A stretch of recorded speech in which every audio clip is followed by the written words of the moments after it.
Hi friends, welcome to go capture. ఈ రోజు అయితే ఈ కోకో పీట్ని వాష్ చేసి నీట్గా ఎండబెట్టేస్తున్నాము. ఇది వచ్చేసి మేము 4-5 మంత్స్ బిఫోరే కొన్నామన్నమాట.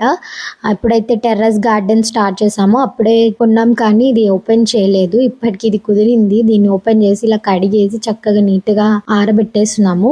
ఈ కోకో పీట్ అయితే మనకి అమెజాన్లో అవైలబుల్గా ఉంటుంది. అక్కడ మనం ఆర్డర్ చేసుకోవచ్చు. మేము అక్కడి నుంచి ఆర్డర్ చేసుకున్నాం. ఇప్పుడు ఈ కోకో పీట్లో నేను వర్మీ కంపోస్ట్ మిక్స్ చేసి ఇట్లా మొక్కలకి వేస్తున్నాను. ఈ కోకోపీట్ అయితే నేలను ఎప్పుడు తేమగా ఉంచుతుంది. అంటే మనం వాటర్ పోసిన తర్వాత ఇది చెట్టుని అయితే ఎండిపోనివ్వకుండా నేలను ఎప్పుడు తేమగా ఉంచుతుంది. ఎలాగో ఇంకొన్ని రోజుల్లో సమ్మర్ వస్తుంది కాబట్టి ఇప్పుడైతే ప్లాంట్స్కి ఫీడ్ చేసేస్తున్నాము. అండ్ వర్మీ కంపోస్ట్ చాలా మంచిది అండ్ ఎరువులాగా పనిచేస్తుంది కాబట్టి రెండు మిక్స్ చేసి ప్లాంట్స్కి అయితే ఫీడ్ చేస్తున్నాం. ఇది కొంచెం ఫాస్ట్గా మంచిగా గ్రో అవడానికి హెల్ప్ అవుతుంది అనమాట.